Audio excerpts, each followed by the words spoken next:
শীতকালে সব ধরনের খাবার খেতে অসম্ভব মজা হয়। শীতকালে বাহারি সবজি থাকে, আর এই সবজি দিয়ে নানান রকমের রেসিপি তৈরি করা যায়। তার মধ্যে আমি আপনাদের সাথে একটি রেসিপি শেয়ার করব। আশা করি আপনাদের পছন্দ হবে। আসসালামু আলাইকুম। আপনারা সবাই ভালো আছেন আশা করি। রেসিপিটি তৈরি করার জন্য প্রথমেই আমি আলুগুলো এবং ফুলকপি এবং সিম এভাবে ছোট ছোট করে কেটে নিব। এরপরে চুলায় আমি একটি পানিসহ পাতিল বসিয়ে তাতে সামান্য পরিমাণে লবণ ও হাফ চা চামচ হলুদের গুঁড়া দিয়ে দিলাম। এরপর ভালোভাবে পানির সাথে মিশিয়ে নিব। পানিটা ফুটলে তাতে কেটে রাখা সবজিগুলো দিয়ে দিব।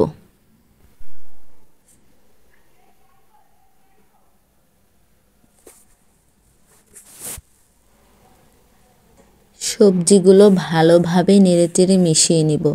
আমি 70% সিদ্ধ করে নিব। সিদ্ধ হয়ে গেছে, এখন চুলা থেকে নামিয়ে পানিটা সেকে রাখব। চুলায় একটি কড়াই বসিয়ে দিলাম, তাতে পরিমাণ মতো রান্নার তেল দিয়ে দিব। তেল গরম হলে তাতে আমি কালো জিরা এবং গোটা জিরা দিয়ে দেব।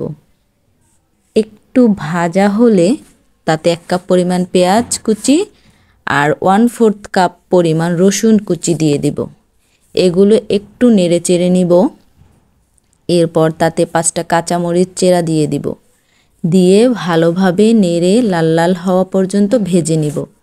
খেয়াল রাখতে হবে যাতে পুড়ে না যায়। আমি অনবরত নাড়তে থাকব যাতে পুড়ে না যায়, সেই জন্য। এরপর তাতে আমি সিদ্ধ করে রাখা সবজিগুলো দিয়ে দিব। সবজিগুলো দেওয়া হলে ভালোভাবে নেড়েচেড়ে মিশিয়ে নিব।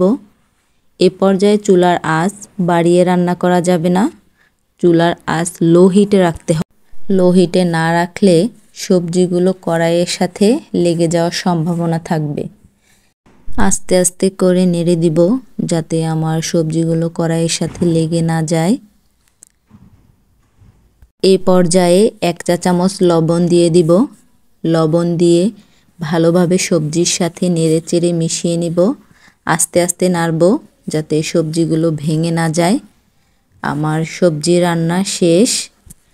এই সবজিটি রুটি, পরোটা ও গরম ভাতের সাথেও খেতে পারবেন। খুবই অল্প সময় এবং অতি সহজেই আপনারা এই রেসিপিটি তৈরি করতে পারবেন। আমার এই রেসিপিটি ভালো লাগলে লাইক, কমেন্ট এবং শেয়ার করতে ভুলবেন না। এরকম নতুন নতুন রেসিপি পেতে আমার পাশে থাকবেন।